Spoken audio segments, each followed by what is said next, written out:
Bonjour à tous, c'est Fabrice Julien. Aujourd'hui, je suis pas tout seul, je suis avec Lula Morales. Lula Morales. N'hésitez pas à vous abonner à sa chaîne. Je vous mettrai le lien dans la description de la vidéo. Aujourd'hui, on fait suite à une première vidéo qu'on a fait dans la série Mieux comprendre des femmes, où on vous parlait de comment sexualiser avec les femmes. Je vous mettrai un lien. On va parler aujourd'hui un petit peu du point de vue des femmes au lit. Alors, on va parler forcément technique, on va parler d'état d'esprit, croyances, etc. Par exemple, il y a beaucoup d'hommes qui ont, on va dire, deux extrêmes dans leur représentation de la femme. Au niveau, alors soit ils pensent que les femmes au lit n'aiment que la douceur, le romantisme, voilà. Et donc du coup, ils sont peut-être un peu trop doux, trop ennuyeux au lit. D'autres ont une image de la femme complètement, on va dire, à l'autre extrême. Donc ils pensent que il faut mettre cher, faut, voilà, marteau-piqueur, etc.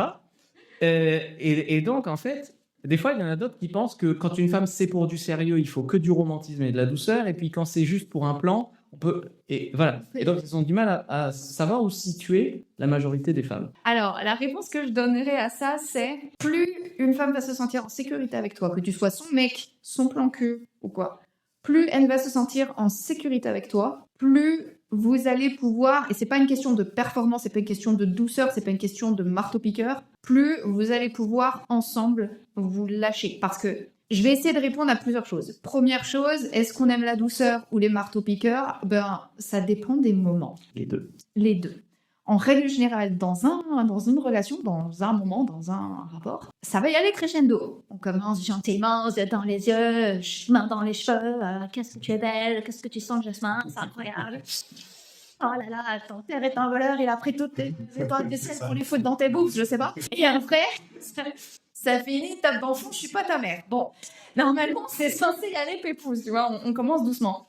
Mais il y a un truc qu'il faut savoir, c'est que plus une femme est à l'aise avec toi, c'est-à-dire que plus elle a l'impression qu'elle est en sécurité, et après je te parlerai sur les conditions qu'il faut qu'une femme se sente en sécurité, mais plus une femme va se sentir en sécurité avec toi, plus elle va se lâcher. En réalité, la propension d'une femme à se lâcher au lit et à être cochonne va pas dépendre de sa cochonnitude à elle, ça va dépendre en fait de elle, son évaluation de la situation et de son sentiment de sécurité. Qu'est-ce que j'entends par situation de sécurité ? Il y a 3 situations où une femme va se sentir en sécurité au lit. Le premier, c'est elle en a rien à faire de ce que tu penses, d'accord ? Tu es l'extension de sa main, son vibro est en panne, ok ? Le coup d'un soir. Exact. Le coup d'un soir, tu la reverras jamais, t'es pas sur ses réseaux sociaux, tu connais pas sa famille, tu connais pas son... Le Club Med. Le Club Med, tu sais qu'elle sait, en fait, son avis de tout, enfin, ton avis sur elle, elle s'en fout.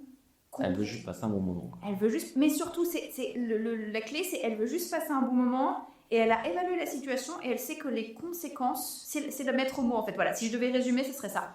Pour qu'une femme se sente bien à l'aise au lit avec vous, il faut que quand elle évalue les conséquences d'un rapport avec vous, elle sache qu'il n'y aura pas de mauvaises conséquences par la suite. D'accord ? Vous n'allez le répéter à personne. Vous n'allez pas vous en vanter auprès de vos amis. Ça ne va pas finir en revenge porn sur Internet, je dis n'importe quoi. Mais, ou alors vous êtes son mec, et vous êtes son mec, elle vous connaît, elle vous fait confiance, vous êtes respectueux, vous êtes ensemble depuis un moment, ou alors elle vous aime et elle se sent aimée par vous, elle sent que vous avez sa protection à cœur et ils se sont protégés par vous aussi du monde extérieur, vous protégez votre vie intime en fait du monde extérieur. Ça, ce sont des conditions pour qu'elle puisse se lâcher. Pourquoi est-ce qu'il est important qu'une femme se sente en sécurité pour qu'elle se lâche au lit ? Pourquoi est-ce que c'est grave ? Et pourquoi est-ce que c'est un des paramètres qui fait que vous allez pouvoir justement ensuite vous amuser et être un peu plus débridé ? Parce que la sexualité féminine est très très très bridée par la société et beaucoup de femmes ont appris, soit à leurs dépens, soit aux dépens des autres femmes, elles ont observé la situation, soit avec une certaine éducation qu'elles ont reçue, que leur sexualité était une arme à double tranchant qui pouvait très vite se retourner contre elles, d'accord ? Beaucoup de femmes ont vécu elles-mêmes ou ont connu des femmes qui ont couché avec la mauvaise personne et ça a eu des répercussions sur le plan social.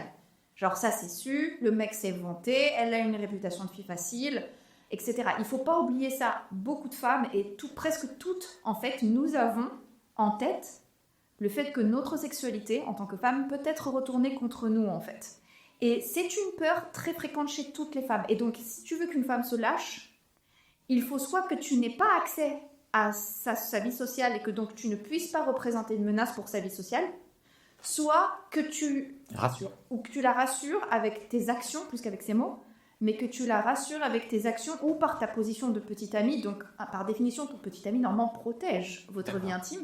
Tu la rassures sur le fait qu'il n'y aura pas de répercussions sur sa vie sociale. Là, normalement, elle devrait déjà avoir l'esprit un peu plus disponible et ça va contribuer à son lâcher-prise, en fait. Donc, ce que tu nous dis, c'est que la majorité des filles peuvent être des anges ou se lâcher plus en fonction du gars qu'elles ont en face ou de la situation. Absolument. Et ça veut dire qu'il n'y a pas des catégories définitives où on doit mettre une fille ou une fille. Parce que ça, c'est un truc qui revient. C'est une très grosse erreur de compartimentaliser les femmes. Et je vais vous dire même un truc. Si vous compartimentalisez les femmes, vous vous fermez accès. Je vous le dis clairement. Alors là, attention les gars, dans les yeux. Cette caméra-là, comme ça, il y a plus d'impact. Yeux dans les yeux, les gars. Si vous compartimentalisez les femmes et que vous choisissez d'être en couple avec une femme et que vous avez peur... justement parce que vous la respectez, d'avoir une sexualité débridée avec elle, et qu'elle est jeune et par exemple pas très expérimentée, et que vous ne vous donnez pas accès, et que vous ne vous donnez pas l'autorisation d'explorer avec elle cet aspect-là de sexualité, quand elle va devenir un petit peu plus grande, il risque d'y avoir quelqu'un d'autre qui va représenter l'opportunité de l'ouvrir à cet aspect-là de la sexualité. Et si elle manque d'expérience, et si c'est quelque chose qu'elle ne connaît pas, et qui donc pour elle va représenter quelque chose d'incroyable, cela va représenter un énorme danger pour la suite. Et c'est ainsi qu'on se retrouve avec des filles qui se marient jeunes ou qui se mettent en couple jeune et qui sont très jeunes avec un homme pendant des années et qui après, à l'âge de 29 ans... J'ai rencontré Eduardo et depuis il m'a ouverte à la sexualité, il a fait de moi une vraie femme. Alors vous étiez avec elle depuis 5 piges, merde. Il y a beaucoup d'hommes moi, qui me disent, par exemple, je veux coucher rapidement avec une fille au premier soir... Et puis, par contre, une fille qui coucherait le premier soir, à leurs yeux, ça serait PUTE. Ben, pourquoi ça ferait moins d'elle une PUTE? Vous aussi, vous êtes des PUTE, les filles. Et c'est assumer d'être des chouins. Ok, alors ça, c'était top sur le fait d'arriver à décompartimentaliser le sexe, on va dire, doux, du sexe plus bestial, de la fille sacrée, de la fille avec qui on passe un moment plus fort. La deuxième question que je vais te poser, c'est... La vie des femmes vis-à-vis de la performance. Est-ce que ça compte, la durée, les sentiments? Il y en a qui disent ça compte pas, durée ça compte pas. Il y en a qui jurent que par des trucs énormes. Quel est ton ressenti? Alors déjà, il ne faut pas sous-estimer la puissance de la montée en pression avant. Et je ne parle pas juste des préliminaires, je parle de la montée en pression avant. Il faut se conditionner, d'accord? Mais je ne sais pas exactement, d'ailleurs tu pourras répondre que tu es un homme. Je ne sais pas exactement comment ça se passe avec les femmes, mais... Le premier, on va dire, le premier point, comment est-ce qu'on appelle ça? La première zone érogène d'une femme, c'est son cerveau, ok? Donc... C'est le point C.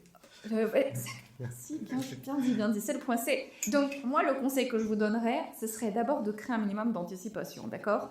Et l'anticipation, ça peut se faire avec deux choses. Et vous allez voir pourquoi est-ce qu'après, on va parler de performance. L'anticipation, il va se faire sur...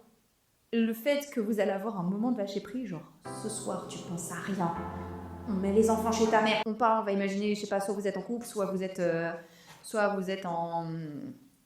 voilà, et vous mettez un décor et vous lui promettez un moment de lâcher prise, genre ce soir tu penses à rien, c'est moi qui cuisine, je fais couler un vin, c'est moi qui choisis où on va manger. Genre, vous prenez les choses en charge et vous lui promettez un moment de lâcher prise. Parce que ça, c'est très important pour qu'une femme s'amuse au lit et qu'elle ait un bon souvenir de vous sexuellement. Dans la bulle. Ouais, c'est que vous créez une bulle. C'est incroyable, ça. Et surtout quand t'as des gosses. De dire, ce soir, il n'y a pas les enfants. Ce soir, je te jure, après, t'as dit, il n'y a pas les enfants. Le repas est fait. J'arrive. Vraiment. Et la deuxième chose, c'est que vous promettez. T'as des gosses, tu sais. Putain. Le deuxième truc, c'est vous promettez justement que vous allez pouvoir vous concentrer sur la sensualité. Du genre, ce soir, je vais m'occuper de toi. Ce soir, t'es ma princesse. Ce soir, je remonte pas dessous la couette tant que j'ai pas fait l'alphabet avec ma langue sur des ondes prévues à cet effet. Est-ce que tu vois ce que je veux dire? C'est vous lui promettez un moment de lâcher prise et vous lui promettez que vous allez vous concentrer sur son plaisir en amont. Ça, c'est avant d'être au lit, d'accord? Vous allez créer une petite anticipation comme ça. Donc, elle va dire, ce soir. Parce que mine de rien, on vous le dit comme ça, Les femmes, on l'a, hein, ce petit truc de quand on se prépare pour un rencard et qu'on a ce soir je nique, ce soir je... On l'a en fait, nous aussi. On le fait, ça. Quand on sait qu'on ce soir on va conclure, on est contente. On le fait, notre petite danse dans la salle de bain quand on se fait notre brushing. Genre, on est contente. Donc, créez une petite anticipation comme ça, en amont. Ce qui fait que vous avez déjà fait 50% du travail, en fait. Ensuite, vous vous concentrez, avant l'acte en lui-même, vous vous concentrez ensuite sur sa mise en condition physique. Ça veut dire s'assurer que ces terminaisons nerveuses ont été suffisamment stimulées. Donc les fameuses zones érogènes, les femmes en ont plein, ça change, ça peut varier de certaines femmes, mais c'est aussi la beauté de la chose, c'est que c'est un jeu de découvrir les zones les plus sensibles d'une femme. Donc vous prenez le temps de découvrir ces zones les plus sensibles, et vous prenez le temps de voir un peu qu'est-ce qui marche le plus chez elle. Et vous faites ça avant l'acte en lui-même, et du coup, après, l'acte peut durer 2 minutes 30 ou il peut durer 30 minutes. Et bien. Ça va être bien. Elle va apprécier. Après, effectivement, si en plus de ça, sur le plan physiologique, sur le plan vous êtes athlétique, si vous êtes souple, si vous êtes athlétique, si vous êtes endurant, c'est la cerise sur le gâteau, clairement. Et là, c'est incroyable, c'est le feu d'artifice. Elle est heureuse, elle est comblée. Et là, vous lui laisserez un super bon souvenir sur ce plan-là.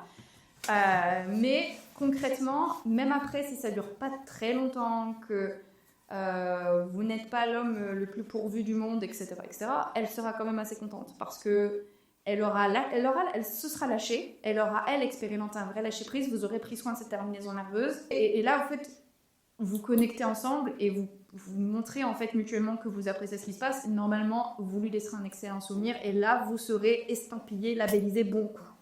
Donc il faut se sortir de la tête que tout se joue sur la taille. Non. Ensuite, j'aimerais te poser une question en tant que femme. Qu'est-ce que tu penses, et je pense que je connais la réponse, des hommes qui sont un peu, pour eux, coucher avec une fille, c'est tirer leur coup. Un peu égoïste, si tu veux. Bah, c'est pas des bons coups. Ce qui est important, c'est de s'intéresser au plaisir de l'autre. Bah, mais même les femmes doivent s'intéresser à votre plaisir, en fait. Pour moi, c'est pas juste en fait, même une femme qui ne s'intéresse pas à ton plaisir et une femme qui n'essaie pas de savoir ce que tu aimes, c'est pas un bon coup non plus. Je sais que c'est un échange. C'est un partage, encore une fois, c'est pas un échange. Donc, il faut dans tous les cas s'occuper de son plaisir. Et effectivement, la galanterie au lit fait que normalement, on devrait d'abord s'assurer que sa partenaire prenne son pied. Parce que son partenaire, en général, quand il a pris son pied, c'est fini. Donc oui, il vaut mieux. Mais de toute façon, après, ça s'appelle... Si vous êtes un mauvais colis, dans le sens où si vous êtes égoïste, il y aura des conséquences. Pire conséquence, la fille ne vous rappelle pas parce que vous ne lui avez pas laissé un bon souvenir. Elle a autre chose à faire de ses soirées. Et elle a mieux à se faire dans ses soirées. Soit, elle voudra juste pas recommencer, en fait. Pourquoi être égoïste comme ça? Faut pas faire ça. Le bon signe, c'est quand tu pars à peine de chez elle ou pas de chez toi, elle t'envoie un texto. Ah, j'ai trop hâte qu'on se revoie. Oui, ou genre, à peine t'es rentrée, C'était super. Ah, c'était super. Tu fais quoi avec ma soeur? J'ai mouillé sur le chemin du retour. Ok, super. Je me doutais de la réponse, mais ça fait toujours du bien de l'entendre. Ensuite, j'aurais voulu terminer sur une dernière question. Qu'est-ce que tu donnerais comme conseil? Du coup, on a compris la notion vraiment psychologique pour qu'une femme se sente à la fois désirée, à la fois rassurée, à la fois en sécurité, oui, etc. Première chose, comme tu le dis, pour qu'elle se sente désirée, il faut que vous lui montrez clairement que ce que vous voyez, que ce que vous touchez, que ce que vous regardez vous plaît. D'accord? Donc, je dis pas qu'il faut faire trop, hein, genre, waouh. Mais c'est vrai que une femme peut très facilement avoir des complexes sur son physique. Donc, montrer à une femme que ce que vous voyez quand elle se déshabille ou quand même, en règle générale, genre, si vous sortez ensemble ou vous flirtez déjà ensemble, lui dire qu'elle est jolie, lui dire qu'elle sent bon, lui dire que vous aimez son corps, ou lui dire qu'elle a une jolie peau, ou qu'elle a la peau douce, ou qu'elle a des jolies fesses, ou lui montrer que physiquement ce que vous voyez lui plaît, habillée ou nue déjà, vous allez la faire se sentir bien, elle va pouvoir se lâcher parce qu'elle va aimer ce qu'elle voit. Enfin, elle va sentir que vous aimez ce que vous voyez, donc ça va être bien. Donc là, vous allez faire en sorte qu'elle va se sentir en sécurité sur le plan physique. En fait, si vous la faites se sentir rassurée, si vous prenez soin de son plaisir et que vous la faites se sentir belle, c'est le triptyque gagnant en fait. Ces 3 choses-là font que vous allez réussir à lui procurer du plaisir. Et donc, vous allez réussir à lui donner envie de vous revoir. Et surtout, si elle n'a pas beaucoup l'occasion d'avoir du plaisir de la part d'autres hommes, parce que d'autres hommes sont égoïstes, vous gagnez en fait. Parce que du coup, quand il va falloir rappeler le mec qui a tiré sa crampe et qui n'a jamais rappelé fût-il beau, fût-il riche ou ce que vous voulez, ou vous qui lui avez fait passer un vrai bon moment et avait pris soin de son plaisir, elle va rappeler la deuxième option en fait. Ce qu'il y a des femmes qui disent par exemple que le sexe pour le sexe, ça compte pas, c'est qu'elles sont jamais tombées sur un bon coup. Comment ça que le sexe que pour le sexe ça compte? Ça sert à rien, ça ne plaît pas. Non, ça veut rien dire. Même moi, j'ai tendance à dire maintenant que le sexe avec quelqu'un avec qui je suis pas engagée ne m'intéresse pas. Mais pas parce que je connais pas d'hommes qui sont capables de donner du plaisir le premier soir, mais parce que je vois plus l'intérêt, c'est tout, parce que je suis une adulte, c'est tout. Donc non, ça veut pas, c'est pas forcément ça. Je pense que une femme qui dit que le sexe sans lendemain ne sert à rien, c'est surtout une femme qui a compris que pour qu'elle puisse passer du bon temps avec un homme, il faut que cet homme lui porte un minimum de considération. Et donc, en général, l'homme qui te porte le plus de considération, c'est ton mec. Alors, moi, je t'ai invité pour te laisser parler, bien sûr. Je suis tout à fait d'accord. Je pense que ça peut avoir des intérêts de coucher une fois ou deux avec une personne. Déjà, c'est toujours ça de mieux qu'avec son doudou. Et puis aussi, des fois, tu passes... Enfin, moi, j'ai fait des super rencontres avec des filles que j'ai vues une ou deux fois. Et après, chacun fait sa vie parce qu'on savait qu'on serait jamais ensemble. Et ça m'a apporté quand même des choses. Après, je respecte tout à fait ton avis. Et c'est clair que l'âge avançant, je pourrais même peut-être à des moments te rejoindre. Mais des fois, ça fait plaisir, quoi. Voilà. Oui, mais bon, ça dépend. Si t'es satisfait, si t'arrives à avoir un partenaire de vie sur longtemps, mais qui t'est satisfait. Oui, bien sûr, bien sûr. Après, je pense que c'est le côté libertin qui peut parler aussi. Ok, alors super. Est-ce que tu voulais dire autre chose? Non, juste j'aime le fait qu'on ait pu emphaser sur le fait que déjà merci de m'avoir donné l'opportunité d'expliquer les choses aussi clairement. Merci de m'avoir donné l'opportunité de parler comme ça de manière structurée. Merci d'avoir donné ton avis féminin. Merci, mais je pense que j'ai dit ce que je devais savoir parce que du coup j'ai pu mettre l'emphase sur le fait qu'il fallait se concentrer sur le plaisir féminin aussi et j'ai donné les clés pour donner du plaisir à la femme et n'hésitez pas bien évidemment à demander la même chose à votre partenaire. N'ayez pas peur vous aussi d'aller chercher votre plaisir. Et si votre partenaire ne s'intéresse pas à votre plaisir, vous aussi vous avez le droit de ne pas rappeler cette fille ou vous avez le droit de notifier dans votre tête au minimum que cette fille n'est pas généreuse en fait parce que ça se partage en fait ces choses-là. Ça va dans les deux sens normalement. Moi je pense que ça va vous enlever du stress. Le fait de savoir par exemple que vous allez donner beaucoup d'importance à son plaisir, voire même que vous l'aurez peut-être déjà donné des orgasmes avant même de sortir votre engin, ça peut vous enlever du stress. Et donc finalement, tout le monde va passer un meilleur moment. Tenir plus longtemps, être plus dur, et puis même globalement passer un meilleur moment. Donc dans tous les cas, ce que tu as dit, ça permet de se mettre moins la pression et de passer un meilleur moment. De toutes les façons, le plus important, c'est la connexion en vérité. Ça veut dire que si vous avez l'impression que vous n'étiez pas tous les deux en train de vous utiliser mutuellement, mais que vous étiez clairement tous les deux en train de... Il n'y a rien de plus nourrissant sexuellement, parce que je vois beaucoup d'hommes qui se déclarent en misère sexuelle, qui viennent me voir notamment, qui disent non mais en fait quand tu parles avec eux tu comprends qu'ils sont en véritable misère affective parce qu'ils ont une vie sexuelle ou alors soit ils ont des relations tarifées ou alors il leur arrive de temps en temps de coucher avec des filles Tinder mais ils sont malgré tout pas satisfaits parce que ce qui est nourrissant en fait dans la sexualité c'est cette impression quand même qu'on a été à deux à partager ce truc en fait, et que on était en même temps ensemble à vivre la même chose, on s'est pas utilisé mutuellement, genre t'as tiré ta crampe, j'ai tiré ma crampe, j'ai eu ce que je voulais, t'as eu ce que tu voulais. C'était d'excellente collaboration. C'est quoi déjà ton prénom? Il n'y a rien de plus nourrissant pour l'âme et pour la vie sexuelle d'avoir eu l'impression que là, maintenant, tout de suite, on était ensemble à faire un truc et que on a, genre, est-ce que c'était aussi bien pour toi que ça avait été pour moi? Genre, toi aussi, t'as senti ce truc-là? Il n'y a rien de meilleur, en fait, pour l'âme dans ce genre de truc. Donc, si... vous vous concentrez sur votre partenaire et que vous avez une partenaire suffisamment chouette pour se concentrer sur vous aussi, c'est là où vous avez l'impression d'être satisfait en fait, je pense. Pas juste...